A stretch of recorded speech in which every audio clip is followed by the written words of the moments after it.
Can we grow our electricity grid with just solar and wind? What's the cheapest way to grow our grid? How does a grid based on solar and wind deal with the dreaded Dunkelflaute? If these questions sound interesting or important, or you're just curious what Dunkelflaute is, stay tuned. When I talk about decarbonizing our electricity grid, focusing on wind, solar, batteries, and long distance transmission, many commenters claim that it would be impossible or very expensive to run our grid, much less expand it to support electric vehicles and heat pumps, without expanding fossil fuels or nuclear. When I bring up the levelized cost of electricity, or LCOE, to show that solar and wind are cheaper than nuclear and similar to methane, they point out that LCOE doesn't count system costs to manage these dispersed and intermittent sources. I'll point out that I always use solar plus storage and wind plus storage LCOE costs, but critics think that's not enough. And they're right. And then there's Dunkelflaute, periods when the sun isn't shining and the wind isn't blowing. This isn't an issue for nuclear or methane, which reliably provide power day and night regardless of the weather. When I talk about using long-distance transmission to overcome Dunkelflaute, allowing the grid operators to import power from where the wind is blowing or the sun is shining, again, the criticism is that it's too expensive because it requires a lot of high-voltage transmission lines. These criticisms are valid in the sense that they point out costs that should be included in any full accounting. They don't prove that a renewables-focused scenario isn't affordable, only that a system-level cost accounting is needed, not just something simple like LCOE. So today I'm going to review a study commissioned by Wind Europe, the industry group for wind power in Europe. They hired Hitachi to use their modeling tools to consider the total cost to society of 5 scenarios: renewables plus, nuclear plus, hydrogen plus, carbon capture and storage plus, and slow transition. They modeled costs up to the year 2050.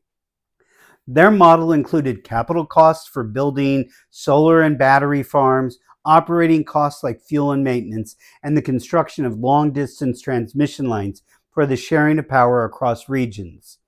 It also includes a cost of carbon consistent with the EU's announced plans.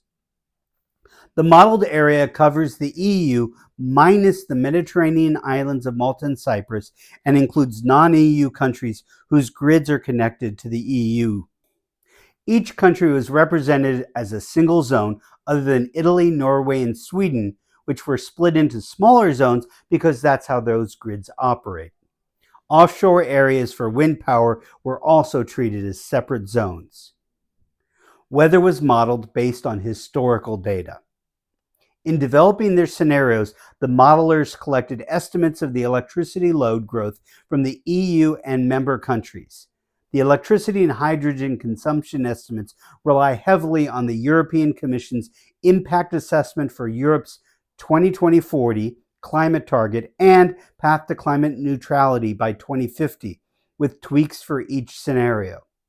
The scenarios are consistent with announced plans for nuclear and renewable energy development and fossil fuel shutdowns, except as described when I talk about each of the scenarios. 4 of the 5 scenarios meet the EU commitment of a 90% drop in greenhouse gas emissions by 2040 and net zero by 2050. Only the slow transition scenario doesn't.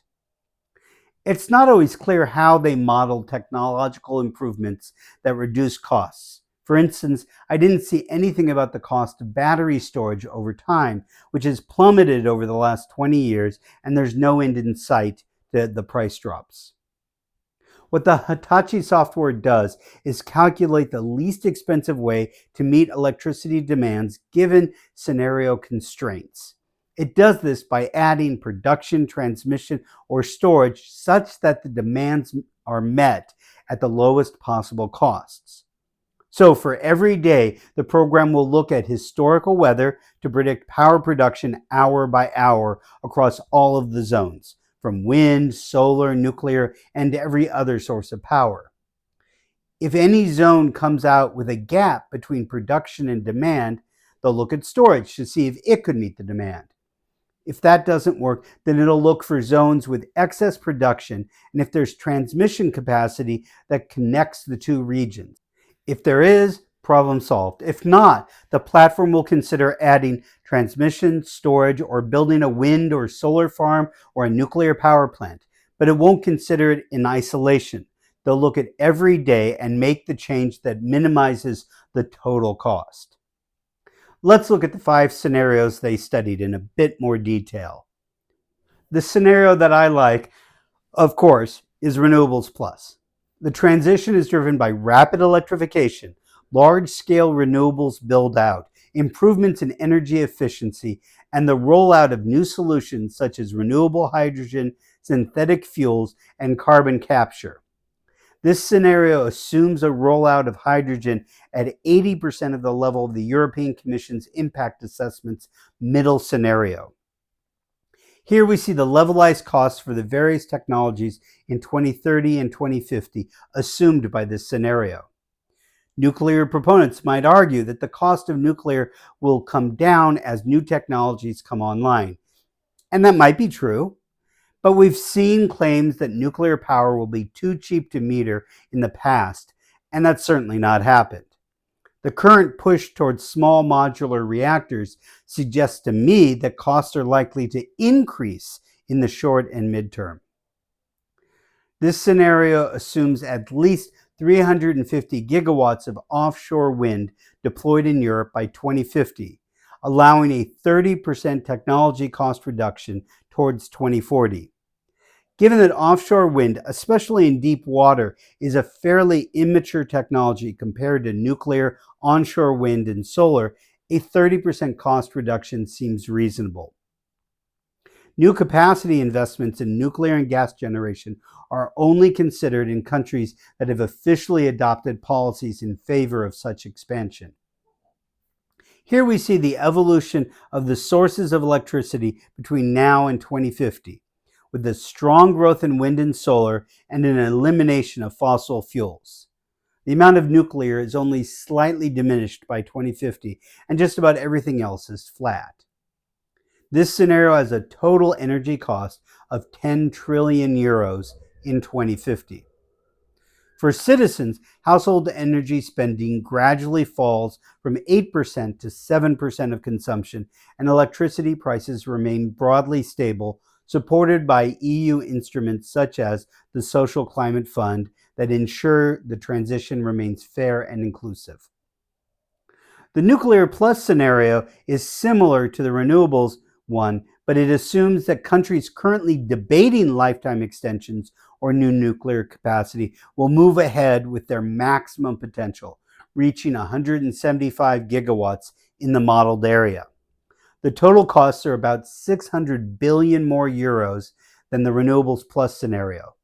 Looking at the big picture, we see that this scenario still shows a huge growth in wind and solar, and nuclear is just gradually growing rather than gradually shrinking.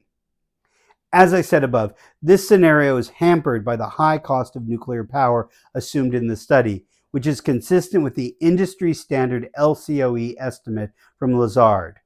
Several new nuclear plants in Europe have been plagued by cost overruns and delays, even in France, the country in the EU with the most experience with nuclear power.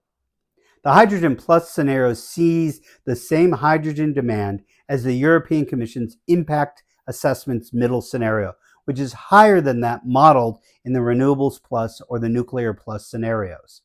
It looks very much like the renewables plus scenario, just with a cost of 860 billion euros higher. This makes sense to me as hydrogen doesn't solve any problem until we can generate it cleanly and cheaply. Currently, we can get it cheaply with steam reforming of methane or cleanly with electrolysis using electricity generated cleanly. It's touted as a solution for hard to decarbonize sectors like aviation fuel, which could be produced by combining hydrogen and carbon dioxide. But these solutions are currently so expensive as to be untenable. The carbon capture and sequestration, or CCS plus scenario, assumes even lower hydrogen consumption than the renewables plus and nuclear plus scenarios, and a 95% efficiency in CCS technology, which is, quote, far higher than current projections. I'm not a big fan of CCS, as I think it's almost always cheaper to not emit CO2 in the first place than to scrub it out. So I wouldn't be so generous as to assume an efficiency far higher than current projections. This resulted in a cost lower than nuclear plus and hydrogen plus, but still 487 billion euros higher than renewables plus. The most interesting scenario was the slow transition, where there was no constraint on meeting the carbon emissions targets, and the renewable rollout was constrained to follow current trends rather than accelerating.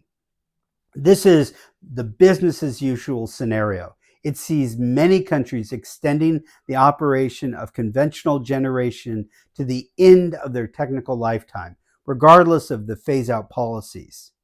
This scenario was by far the most expensive, coming in at 1.6 trillion euros higher than the renewable plus scenario.